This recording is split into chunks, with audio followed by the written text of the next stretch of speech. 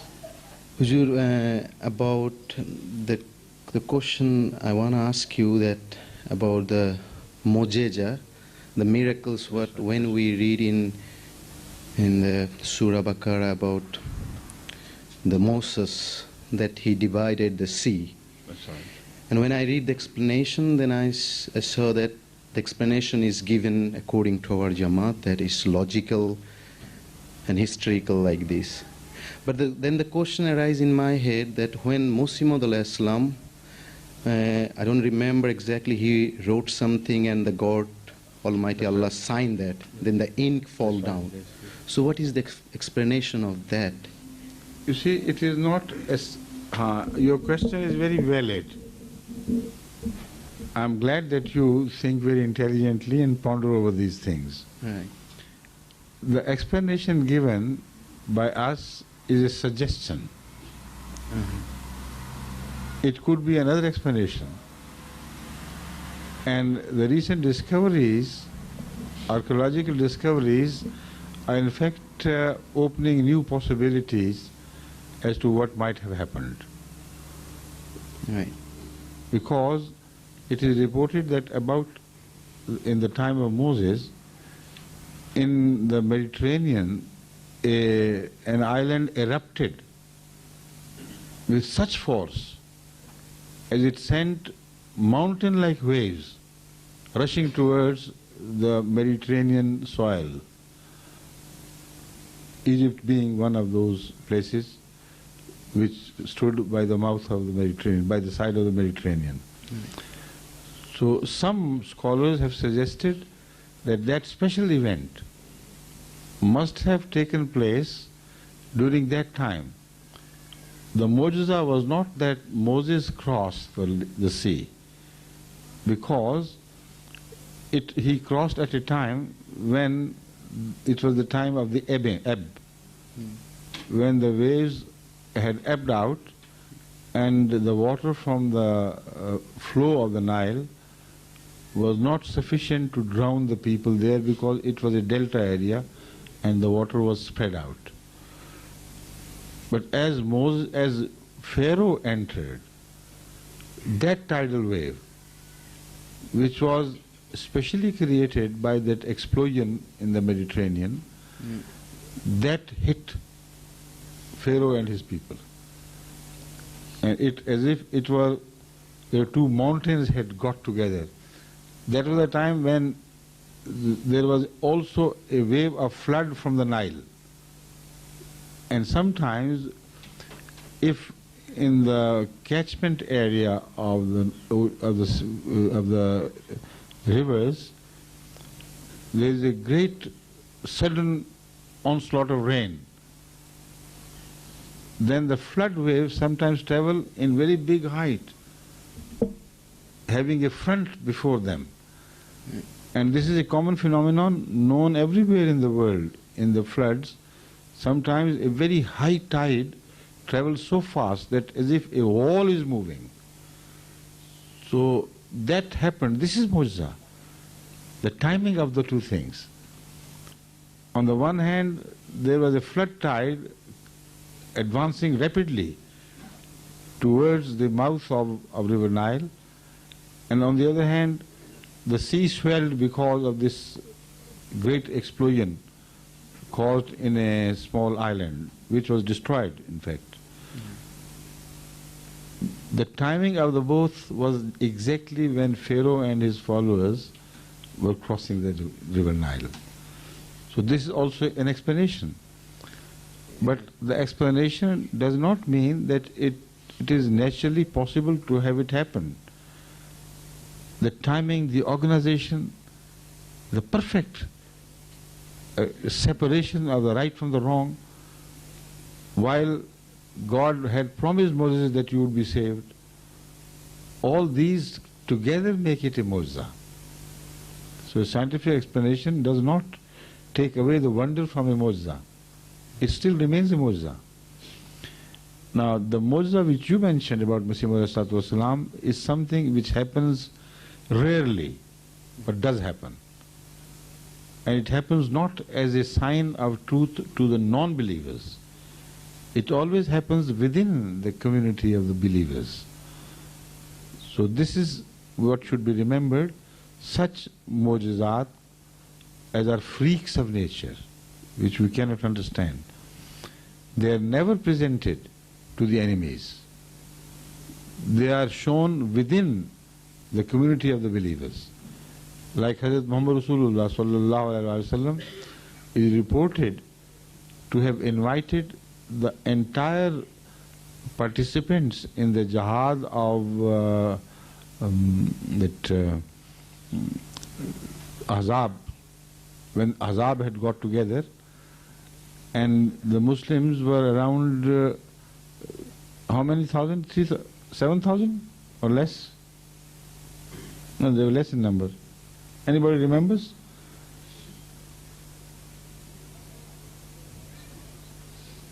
There were certainly more than the participants of Uhud, because Islam had spread further by the time of Ahzab. So all who were involved in digging the channel to separate, to save the Medina territory from the invading tribes, Hazrat Rasulullah Sallam was once invited during those days when hunger was striking hard at them by some devout companions of Hazrat Rasulullah Sallam, whose wife had slaughtered a goat and had cooked some rice and things, and she sent her husband to Rasulullah Sallam and conveyed, it was not rice, it was the bread which she was cooking. She sent the message that you come along with a few. I have that much food to offer you. So Hazrat sallallahu alaihi wasallam, instead of choosing a few, he sent the word to all the people who were involved there in digging the channel, and they all thronged around the house of that lady. Naturally, she was amazed. I don't know what the number exactly was. It couldn't have been a few thousand, but it was still a large number who responded to the call and who reached in time to participate in that food. Rasulullah told her to cover the cauldron where something was cooked, good meat was cooked, and cover that we call parat, that dish where kneaded flour was kept with some cloths. And he prayed over it and said, now start cooking the bread and distributing the food. And very authentic reporters tell us that they kept on distributing the food, and neither the kneaded flour ended nor whatever was cooked of meat in the cauldron finished until everybody was fed. And when this was over, then there was enough left for the family to eat. Now, this is something which is not presented for the non-believer's eyes. Such mu'jizat take place only to increase the faith of those who have already believed. Because about the mu'jizat, such mu'jizat, the Holy Quran says, never have people benefited from mu'jizat. When have they? Pharaoh and his people, despite seeing so many mu'jizat, still rejected the truth, and it all happened also at the time of Jesus Christ. He is known to have shown many mu'jizat, but how many could he convert? 30 at most, two of which had renegated, of course. So this is the nature of mu'jizat. There is some mu'jizat are called khawariq adat. They're freak of nature. They're in breach of apparent breach, not real. Apparent breach of the laws of nature.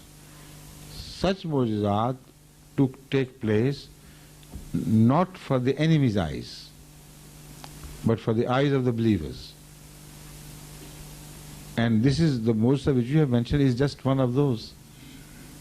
So Huzur, you see on that point the problem comes. One of my friend, I gave him the books from Muslim al-Islam. So he told me that he believed Muslim al-Islam, he is the promised Messiah. But he didn't say I don't believe like all the caliphs later. Because he said, when I also present him the Quran, he said the way it was, the explanation was given, that our Jamaat want to show that more logic, the history and more logic like this. So because the Holy Quran is a logical book. Right, but in this point, when I say about the Mojaja, he said Mojaja is like a, to him it's like a magic or something. So he believe on that. You see, I have told you two incidents. Number one, that which took place in the small room by the side of the Mosque Mubarak. And the other Moza which was seen and witnessed by a large number of people at the time of Hazrat Muhammad Sallallahu. But it was not presented to the non-believers, not even quoted to them.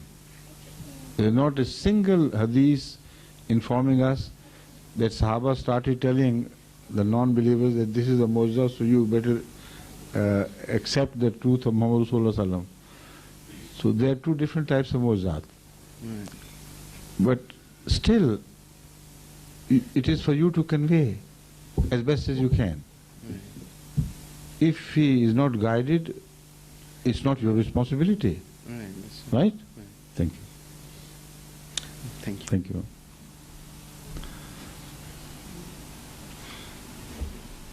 Ladies side? Instruction from the police about sparking of some cars. The police has requested that those of the guests visiting the mosque whose